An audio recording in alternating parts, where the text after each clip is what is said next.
ሰላም እንዴት ናችሁ? ባለፈው ክፍል እንደነገርኳችሁ በዚህ ሲሪየስ ውስጥ ጌታ ኢየሱስ ባስተምረው ውስጥ የተጠቀማቸውን ምሳሌዎች በዛ ውስጥ ያለውን የእግዚአብሔር ምስጢር እግዚአብሔር በረዳኝ መጠን ከእናንተ ጋር ለመከፋፈል እንዳሰብኩ ነግሬያችኋለሁ። መጽሐፍ ቅዱሳችን በአንደኛ ቆሮንቶስ ምዕራፍ 2 ላይ ሲናገር ከእግዚአብሔር መንፈስ በቀር የእግዚአብሔርን ጥልቅ ነገር የሚያውቅ ሌላ እንደሌለ ይነግረናል። አሁን እኛ ደግሞ የነቃው መንፈሳችን ከእግዚአብሔር መንፈስ ጋር ህብረት ስላለው እግሩ ስር ቁጭ ብለን በእውነት ጊዜ ወስደን ሜዲቴት እያደረግን በመንፈስ ሆነን የእግዚአብሔርን ቃል በማንበብ በዛ ውስጥ ያለውን የእግዚአብሔርን ጥልቅ ሐሳብ ለመረዳት እድል እንዳለን ባለፈው ልነግራችሁ ሞክሬያለሁ። ጌታ ኢየሱስ በማቴዎስ 13 ላይ ይህንን በምሳሌ መናገር ሲጀምር የሚሰማ ጆሮ ያለው ይስማ ብሎ ይናገራል። የሚያወራው እዚህ ቦታ ላይ ስለዚህኛው ስጋዊ ጆሮአችን አይደለም። ምክንያቱም ኦልሬዲ እየሰሙት እንዳለ ይታወቃል። እዛ ቦታ ላይ ሲናገር በጣም ከህዝቡ ብዛት የተነሳ በባህር ዳርቻ ሆኖ ታንኳ ላይ ሆኖ ነው እየተናገረ ያለው። ነገር ግን ያንን ምሳሌ በተናገረበት በዛ ስፍራ ከዛ ሁሉ ከሰማው ሰው ውስጥ ምን ያክሉ ሊናገር የፈለገውን ሐሳብ ሰምቶ እንደሄደ ግን በዛን ጊዜ እንግዲህ እሱ ራሱ ጌታ ነው የሚያውቀው ማለት ነው። ነገር ግን እዛ ቦታ ላይ አንድ የምናውቀው ነገር ሞር ስለዛ ምሳሌ ለማወቅ ፈልገው ጠጋ ብለው የጠየቁት የእግዚአብሔር መንግስት ሚስጥር ለማወቅ እድል ያገኙ ደቀ መዛሙርት እንዳሉ ግን እናያለን ማለት ነው። ስለዚህ ዛሬም ሕያው የሆነው መንፈስ የእግዚአብሔርን ጥልቅ ነገር የሚያውቅ ጌታ ኢየሱስ ስለነገረን ነገር ሊያስረዳ፣ ኢየሱስን ሊያከብር፣ ስለሱ ሊያሳስበን እኛ ጋር ያለውን የእግዚአብሔር መንፈስ በመጠየቅ ከሱ በመስማት ሕያው የሆነውን ቃሉን በማንበብ በዛ ውስጥ ያለውን የእግዚአብሔርን ጥልቅ ነገር ለመረዳት በጣም ጊዜ መውሰድ ይኖርብናል ማለት ነው። ምክንያቱም ያለበለዚያ እየሰሙ አለመስማት እንዲሁም አለማስተዋል ደግሞ እያዩ አለማየት በዓይናቸው እንዳያዩ በጆሮአቸውም እንዳይሰሙ በልባቸውም እንዳያስተውሉ ተመልሰውም እንዳልፈውሳቸው የዚህ ሕዝብ ልብ ደንድኗልና ጆሮአቸውም ደንቁሯል ዓይናቸውንም ጨፍነዋል ብሎ እንዳለ ኢሳይያስ ላይ ምዕራፍ 6 ላይ ያለውን ሐሳብ ኮት አድርጎ እንደተናገረ የእናንተ ግን ዓይኖቻችሁ ስለሚያዩ ጆሮቻችሁም ስለሚሰሙ ብፁዓን ናችሁ ብሎ ይናገራል እዚህ ቦታ ላይ። ስለዚህ ሰምቶ ማስተዋል፣ አይቶ በእውነት ማስተዋል በጣም ያስፈልጋል። እግዚአብሔር ይህን እንዲያደርግልን እንዲረዳን በጣም በእውነት እጸልያለሁ ማለት ነው። እንደምታስታውሱት ደቀ መዛሙርቱ ከጌታ ኢየሱስ ጋር በነበራቸው እርምጃ ውስጥ የሆነ ያክል ከሄዱ በኋላ 5000 ከመገበ 4000 ከመገበ ትራፊ መውሰድ ብዙ ቅርጫት ካነሱ በኋላ ጌታ ኢየሱስ አንድ ነገር አላቸው። ከፈሪሳውያን እርሻው ተጠበቁ ብሎ ተናገረ ማለት ነው። እና በጊዜው እንጀራ ስላልያዝን እኮ ነው ብለው ደነገጡ ማለት ነው። ጌታ ኢየሱስ ግን እዛው ምን እንዴት አታስተውሉ ብሎ አላቸው ማለት ነው። ባለፈው ጊዜ ውስጥ 5000 እንደመገብኩ 4000 እንደመገብኩ ብዙ ትራፊ ቁርስራሽ እንዳነሳችሁ አታስተውሉ ልላችሁስ የፈለግኩት ከፈሪሳውያን እርሾ ተጠበቁ ብዬ ስል ከግብዝነታቸው ከሚመላለሱበት ምልልስ ከልምምዳቸው ተጠበቁ ብዬ እያልኩ ነው የሚለውን ሐሳብ እንዴት እዛው ቦታ ላይ እንደገለጸላቸው እናያለን ማለት ነው። ስለዚህ እግዚአብሔር በዚህ ምሳሌ ውስጥ ያለውን የልቡን ሐሳብ በእውነት እንዲገልጥልን አሁንም በጣም ምኞቴ ነው፣ ጸልያለሁ ማለት ነው። የመጀመሪያው ጌታ ኢየሱስ የሰጠው ምሳሌ በማቴዎስ ምዕራፍ 13 ላይ ያለው ከቁጥር 1 ጀምሮ ያለው ሐሳብ ነው። ይህም የዘሪው ምሳሌ ተብሎ የሚባለው ነው። እንዲህ ብሎ አላቸው፣ እነሆ ዘሪ ሊዘራ ወጣ። እርሱም ሲዘራ አንዳንዱ በመንገድ ዳር ወደቀ፣ ወፎችም መጥተው በሉት። ሌላውም ብዙ መሬት በሌለበት በጭንጫ ላይ ወደቀ። ጥልቅ መሬትም ስላልነበረው ወዲያው በቀለ። ፀሐይ በወጣ ጊዜ ግን ጠወለገ፣ ስርም ስላልነበረው ደረቀ። ሌላውም በእሾህ መካከል ወደቀ፣ እሾህም ወጣና አነቀው። ሌላውም በመልካም መሬት ወደቀ፣ አንዱም 100 አንዱም 60 አንዱም 30 ፍሬ ሰጠ። የሚሰማ ጆሮ ያለው ይስማ ብሎ ነገራቸው ማለት ነው። ቅድም እንደነገርኳችሁ በባህር ዳር ላይ ነው ያለው። እዛ ቦታ ላይ በጣም ህዝቡ ስለበዛበት በታንኳ ፈቀቅ ብሎ በጣም ለብዙ ኦዲየንስ ነው እየተናገረ ያለው። ከዚህ ውስጥ አሁን ይሄንን ምሳሌ በተናገረበት አውድ ሊናገር የፈለገውን ነገር ምን ያክሉ ተረድቶታል የሚለው በጣም አስቸጋሪ ነገር ነው። ልክ ዛሬም ግን ከነዛ ህዝብ የበለጠ ባልተለየ ሁኔታ እኛም እነዚህ ነገሮች በደንብ ስናስተውልና ለዛ የተገባ የህይወት ምልልስን ስንሰጥ አንታይም። ይልቁንስ ጌታ ኢየሱስ እዚህ ምሳሌ ላይ ሊናገር እንደፈለገው ብዙዎቻችን ያ የተዘራ ዘር የወደቀበትን አወዳደቅ በደንብ ሳናስተውል ስንመላለስ እናያለን። እዚህ ቦታ ላይ ዘርን እናያለን፣ ዘሪን እናያለን። እንዲሁ ደግሞ እሱ ብቻ ደግሞ አይደለም መዝራትን እንመለከታለን። የሚዘራበትን እንደገና መሬት እናያለን ማለት ነው። የወደቀበትን የመሬት አይነት እንመለከታለን። በመሬቱ አይነት ላይ ዲፔንዳንት ሆኖ ያ የተዘራ ዘር ያመጣውን አውትፑትም በዚህ ውስጥ እንመለከታለን ማለት ነው። ብዙ ኤክስፕላኔሽን ሳያስፈልገው ዘሪው ራሱ እግዚአብሔር እንደሆነ ይኸውም ጌታ ኢየሱስ እንደሆነ እዚሁ ቦታ ላይ እንመለከታለን። ዘሩ ደግሞ የመንግስቱ ቃል የእግዚአብሔር ቃል ከጌታ ኢየሱስ አፍ እየወጣ ያለው ንግግር የእግዚአብሔር መንግስት ሐሳብ እንደሆነ እንመለከታለን። ኦፍ ኮርስ ደግሞ መሬቱ የሰው ልብ ወይም ደግሞ ያ ቃል የሚነገርበት የሰው ልብ እንደሆነ እንመለከታለን። ስለዚህ እዚህ ቦታ ላይ ስናይ የሚሰማ ጆሮ ያለው ይስማ ብሎ ሲል እያወራ ያለው ስለ ውስጠኛው የሚሰማ ማንነታችን ነው ማለት ነው። ስለዚህ ስለ ልባችን ነው ማስተዋል ስላለው ስለ ውስጠኛው ይህ ቃል ስለሚዘራበት መሬት እየተናገረ ነው ማለት ነው። ስለዚህ በዚህ ቦታ ላይ 4 አይነት መሬቶችን ይነግረናል። የመጀመሪያው የተዘራው ዘር በመንገድ ዳር ወደቀ ብሎ ይነግረናል። መንገድ ዳር ኢንሴንስ እንደምታውቁ ብዙ ሰው የሚሄድበት ወይም ደግሞ ምንም ለስላሳ መሬት የሌለበት የተዘራበትን ፍሬ ለማብቀል የሚያስችል ሲቹዌሽን የሌለው አይነት ሁኔታ እንደሆነ እናውቃለን።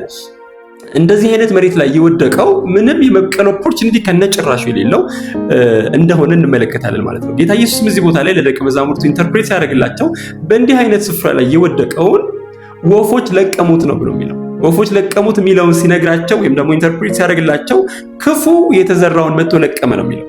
ያ ማለት ገና ያልዳነ ሰው ወይም ደግሞ የእግዚአብሔርን ሐሳብ ሰምቶ ወደ እግዚአብሔር መንግስት ያልመጣ ሰው ቢሆን ምሳሌ አንዳንዴ ወንጌል ምስክርነት ወጣቸው ሊሰማችሁ እንኳን የማይፈልጉ ወይ ደግሞ እየለፈለፋችሁ ምን እንዳላችሁ እንኳን የማይሰሙ በጣም በርካታ ሰዎች አሉ። እሱ ብቻ ደግሞ አይደለም፣ የዳንን እንኳን ሆነን በጉባኤው መካከል ወይም ደግሞ በሆነ ህብረት ውስጥ ሆነን ግን ምን እንደተሰበከ እንኳን ምን እንደተወራ እንኳን ባለፈው ምንም ልባችን ውስጥ ጠብ ሳይል የምንሄድ በጣም በርካታ ሰዎች አለን። አንድ ጊዜ እኔ አንድ ጉባኤ ውስጥ አገልግዬ ከሆነ ያክል ጊዜ በኋላ እንደገና ድጋሚ እድል አግኝቼ እዛ ቦታ ላይ ላገለግል መጣሁና ከባለፈው ክፍል የሚቀጥል ሐሳብ ማውራት ፈልጌ ላስታውሳቸው ፈለግኩና ባለፈው የተከፋፈልነው ሐሳብ ምን ነበር ብዬ ጠየቅኩኝ ማለት ነውና ከዛ ጉባኤ መካከል ማንም ሊነግረኝ የሚችል ሰው አላገኘሁም። ከዛ አንድ እጃየው ደስ አለኝና በጣም እሺ ምን ነበር ብዬ ስጠይቃት ትሻገራላችሁ የሚል ነው ብላ ነገረችኝ ማለት ነው። ነገር ግን እኔ አካፍዬ የነበረው ቃል በዓለም ሳላችሁ መከራ አለባችሁ የሚል ቃል ነበር። ስለዚህ አራምባና ቆቦ የሆነ በጣም ፈጽሞ የተለያየ ሐሳብ በዚህ ውስጥ መለከታላችሁ። ስለዚህ እንዲህ አይነቱ ምን እንደተነገረ እንኳን የማያስተውል ምንም ፈጽሞ በልቡ ላይ ጠብ ያለ ነገር የሌለው ለህይወት ምልልሱ ለውጥ የማያመጣ ምንም የመብቀል ዕድል የሌለው ከነጭራሹ የተነገረው ቃል በዛ ሰው ህይወት ላይ ምንም አይነት ኢፌክት የማያመጣ ሲሆን ይህ ከዘሩ ችግር ሳይሆን ነገር ግን ከተዘራበት መሬት ችግር የተነሳ በመንገድ ዳር እንደወደቀ ለማብቀል አቅም እንደሌለው አይነት የሰው ጠንካራ ደንዳና የሆነ ልብ እንደሆነ በዚህ ምክንያት ብዙ ሰዎች ወንጌል እነሱ ጋር መጥቶ የእግዚአብሔር የልብ ሐሳብ ተነግሯቸው ግን ልባቸው ሳይሰበር ለዚህ ቃል ይህን ቃል ለመቀበልና ለማብቀል የሚያስችል ማንነት ሳይኖራቸው ቀርተው ዛሬም በጨለማው ዓለም ውስጥ የሚመላለሱ ቀላል ቁጥር ያላቸው ሰዎች አይደሉም። ሁለተኛው በጭንጫ መሬት ላይ ወደቀ ነው ብሎ የሚናገረው። ይህ ጭንጫ የሚባለው አይነት መሬት ከላይ ለስለስ ያለ ወይም ደግሞ ቶሎ ለማብቀል የሚችል አይነት አፈር ያለው ነገር ግን ስር የሌለው ወደ ታች ብዙ ጥልቅ የሆነ ስርን መስደድ የማይችል ከላይ ብቻ የሆነ አይነት መሬት ነው ማለት ነው። እዚህ ቦታ ላይ ሲነግረን በጭንጫ ላይ የተዘራው ይህ ቃሉን ሰምቶ ወዲያው በደስታ የሚቀበለው ነው፣ ነገር ግን ለጊዜው ነው እንጂ በእርሱ ስር የለውም። በቃሉ ምክንያት መከራ ወይም ስደት በሆነ ጊዜ ወዲያው ይሰናከላል ብሎ ይናገራል ማለት ነው። ደግሞ እንዲህ አይነት ሰዎች አሉ። በቃ የምትነግሯቸውን ሁሉ ራሳቸውን እየነቀነቁ የሚሰሙ አዎ ልክ ነህ የሚሉ በጣም እየሰሟቸው የሚመስሉ የሚስማሙ በጣም በቃ ውስጥ የተነካ ተቀየርኩ እንዲሁ ምናምን ብለው የሚሉ ግን ተመልሰው በዛው ምልልስ ውስጥ የሚገኙ ለዛ ለሰሙት ቃል ምንም አይነት ዋጋ መክፈል የማይፈልጉ ስደት መከራ ሲመጣ ኢዝሊ በቀላሉ ያ የሰሙት ነገር ከውስጣቸው ድርቅ የሚል ምንም እንዳልተነገራቸው እስኪመስሉ ድረስ ሰምተው የማያውቁ እስኪመስሉ ድረስ ውስጣቸው ላይ ፈጽሞ ቃሉ የማይገኝ አይነት ሰዎች አሉ። አሁንም ቅድም እንደነገርኳቸው እንደዚህ አይነቶቹ ሰዎች በተለይ በዳነው ማህበረሰብ ውስጥ በብዛት እንደሚገኙ እንመለከታለን።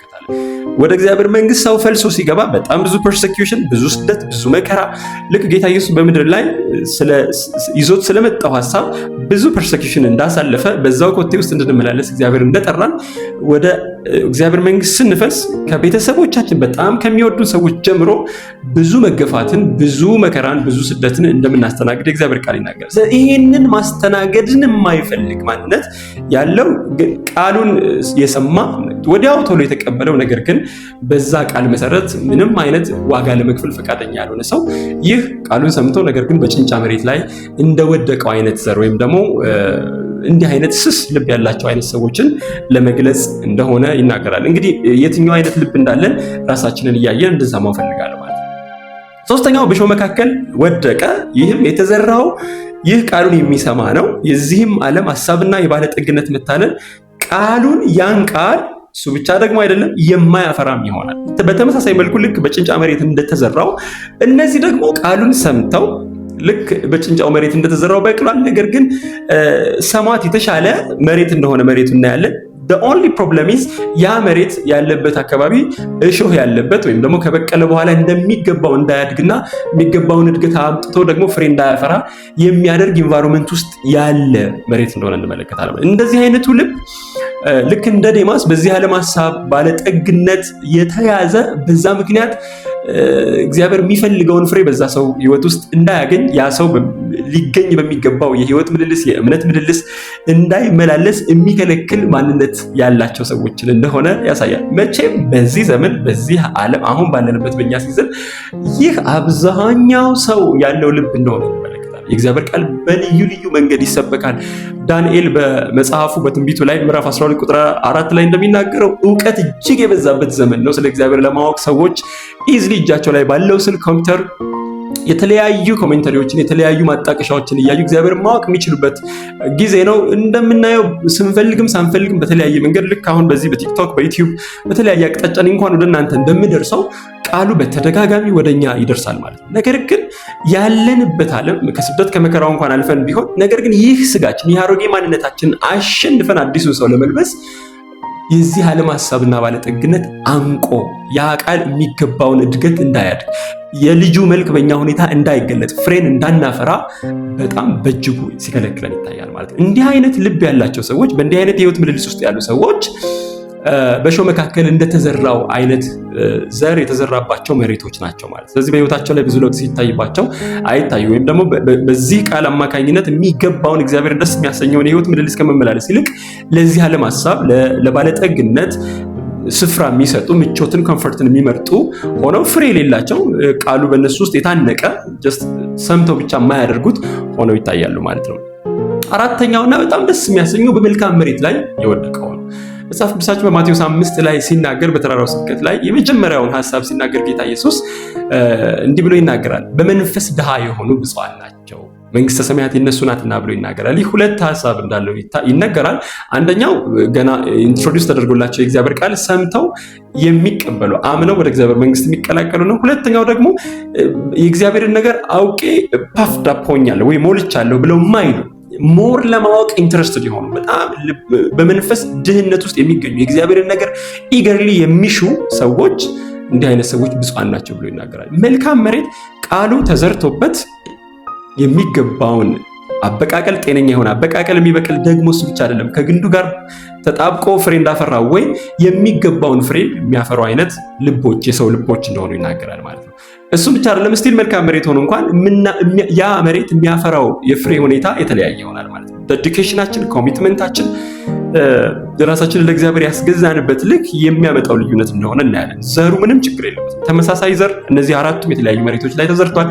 ነገር ግን የኛ የልብ ሁኔታ የኛ የልብ ድንዳኔ መልካም መሬት እንኳን ሆኖ ቃሉን ሰምተን እንኳን ልናደርግ የጨከነን የወሰንን ሆነን ግን 30 ወይ 60 ወይ 100 የምናፈራ ሊያደርገን ይችላል ማለት ነው። ወይም ደግሞ ራሳችንን የምንክድበት ልክ ለዚህ ቃል ወይም ደግሞ ለተገለጠልን ለዚህ እውነት የምንሄድበት የዴዲኬሽን ርዝመት ወይም ስፋት ይሄ በእኛ ሁኔታ ፍሬው እንዲያፈራ የሚያደርግበትን መጠን ይወስነዋል ማለት ነው። ስለዚህ ልክ ዳዊት እንዳለ ንጹህ ልብን ፍጠርን ብለን መጸለይ ያስፈልጋል። ወይ በኢሳይያስ 66 ላይ እንደተነገረ ለቃሉ የሚንቀጠቀጥ በጣም ሴንሲቲቭ የሆነ ልብ በእጅጉ ያስፈልገናል ማለት ነው። ስለዚህ ጌታ ኢየሱስ አስቀድሞ እንዳለ የሚሰማ ጆሮ ያለው ይስማ።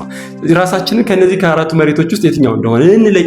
በተለይ ደግሞ በእውነት በዚህ የእግዚአብሔር መንግስት ውስጥ ያልተቀላቀላችሁ አሁንም ይህን መልእክት የምትሰሙ ካላችሁ ልክ አሁን ቅድም እንደነገርኳችሁ ይህ የተዘራው ቃል እንዲበቅልና በእናንተ ውስጥ የሚገባውን ፍሬ እንዲያፈራ ክፉ መጥቶ ከልባችሁ እንዳይወስደው በጣም በመጠንቀቅ በማስተዋል ሰምታችሁ እንዳልሰማችሁ አይታችሁ እንዳላያችሁ እንዳትሆኑ የሰማችሁት ቃል ለፍርድ እንዳይሆንባችሁ በጥንቃቄና በማስተዋል ልባችሁን ከፍታችሁ እንድትሰሙ ጋብዛችኋለሁ፣ አሳስባችኋለሁ። በቀጣዩ ምሳሌ ደግሞ ወደ እናንተ እመጣለሁ። እግዚአብሔር ይባርካችሁ።